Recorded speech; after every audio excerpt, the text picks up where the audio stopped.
नमस्कार दोस्तों, आपका स्वागत है हमारे YouTube चैनल नॉलेज वाइब पर। आज हम प्रैक्टिस करेंगे रामधारी खंड 2 के डिक्टेशन की, जिसकी स्पीड 100 शब्द प्रति मिनट होगी। डिक्टेशन को आपको ध्यान से सुनना है और लिखना है और उसके बाद ट्रांसलेट अवश्य करना है। ट्रांसलेट करेंगे तो आपकी प्रैक्टिस अच्छी होगी और आउटलाइन भी अच्छी बनेगी। तो लिखिए, ट्रांसलेट कीजिए और गलतियाँ कमेंट में हमें बताइए।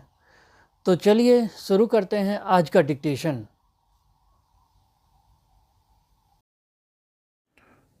Ready, start.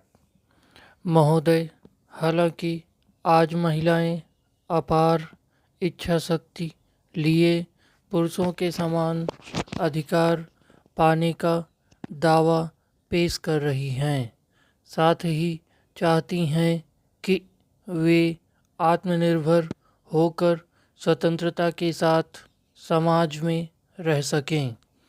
इसके बावजूद ऐसी असंख्य महिलाएं भी हैं जो मात्र औरत होने की वजह से अभिशप्त हैं।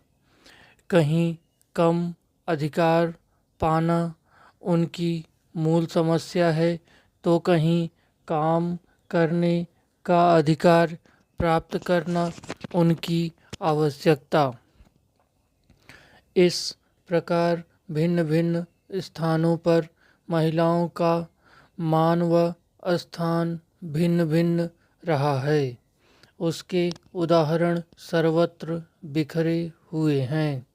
सुखद स्थिति यह है कि आज महिलाएं भी ऊंचे ऊंचे पदों पर कार्यरत हैं।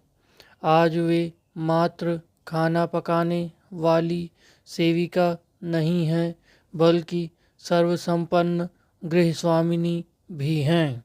उन्हें शिक्षा ग्रहण करने, मत देने तथा बोलने का पूरा अधिकार है।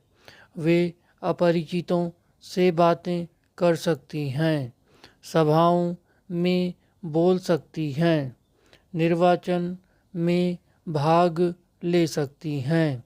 अब वे बंदी नहीं हैं, स्वच्छंद विचरण करने वाली आज़ाद भारत की आज़ाद नारी हैं। वे मनुष्य की सहकर्मी हैं, समान धर्मी भी। वे पति की सलाहकार भी हैं और परिवार की शुभचिंतक भी। आज वे केवल मनुष्य की इच्छाओं की पूर्ति का साधन नहीं हैं। आज की जीविकोपार्जन करने वाली महिला को घर तथा समाज में अधिक सम्मान प्राप्त है। सिनेमा हॉलों में सिनेमा देख सकती हैं और शादी ब्याह में भी जा सकती हैं। उद्यमी बन सकती हैं, विदेश घूम सकती हैं, विदेश जाकर सर्वोत्तम शिक्षा तथा प्रशिक्षण प्राप्त कर सकती हैं। आज महिला को संपत्ति का अधिकार प्राप्त है। इसके बावजूद आज भी महिलाएं दहेज की कुप्रथा से पीड़ित हैं। उन्हें मारा पीटा जाता है, जलाया जाता है, सताया जाता है, जिनसे तंग आकर कई महिलाएं आत्महत्या तक करने को मजबूर हो जाती हैं और कोई कोई तो आत्महत्या भी कर डालती हैं। क्या इन स्थितियों के रहते महिलाओं का संपूर्ण विकास माना जाएगा? वर्तमान में जिस रफ्तार से हमारे देश में श्रमिक महिलाओं का शोषण जारी है, उस हिसाब से अनेक मामले आयोग के सामने आने चाहिए, लेकिन नहीं आ पाई।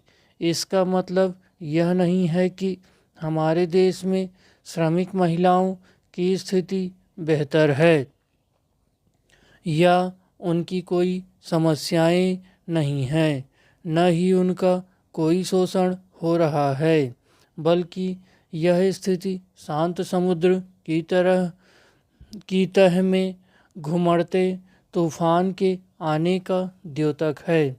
वर्ष 1986 के समान पारिश्रमिक अधिनियम के अनुसार तो महिला तथा पुरुषों को समान कार्य के लिए समान वेतन प्राप्त करने का अधिकार है। वर्तमान में न्यूनतम मजदूरी पारिश्रमिक अधिनियम के अनुसार श्रमिक को 31 रुपये दिए जाने का प्रावधान है, लेकिन घरों तथा लघु उद्योगों में दिहाड़ी पर एवं बाजार में काम कर रही महिलाओं को इससे बहुत कम मजदूरी दी जाती है। सिलाई कढ़ाई के कामों में लगी महिलाओं को निश्चित अवधि से ज़्यादा काम करने के बाद भी 15-20 रुपये से ज़्यादा नहीं मिल पाते। महोदय, भगवान बुद्ध ने अपने शील में इन सभी गुणों पर यथोचित बल दिया है और व्यवहार की दृष्टि से उनका विवेचन किया है। बुद्ध जयंती समारोह द्वारा संसार के राष्ट्रों को सुख तथा शांति देने वाले भगवान के संदेश को स्मरण करने और उसका चिंतन करने का जो अवसर मिला है, मैं समझता हूँ कि यह मानव जाति का सौभाग्य है। मेरी यह धारणा है कि निजी सुख और शांति के हित में मानव उस संदेश की ओर अधिकाधिक ध्यान देगा। यह प्रसन्नता की बात है कि कई एक राष्ट्रों ने पंचशील के सिद्धांतों को स्वीकार कर लिया है। इस सिद्धांत पर आचरण द्वारा पारस्परिक मतभेद निस्संदेह कम किया जा सकता है और राष्ट्र बल प्रयोग अथवा युद्ध से मुक्त हो सकते हैं।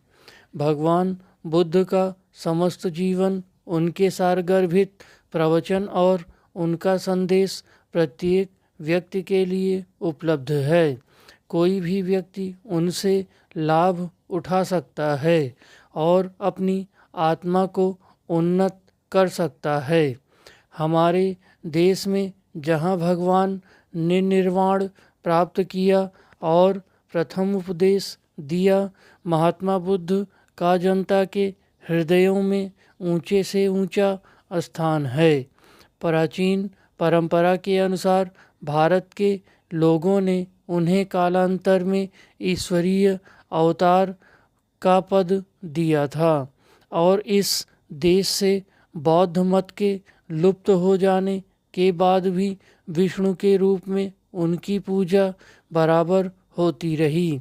भगवान बुद्ध की विचारधारा तथा उनके सदुपदेश का हिंदू विचारधारा पर गहरा प्रभाव पड़ा है और बौद्धशील आज भी हिंदू धर्म का एक अंग है।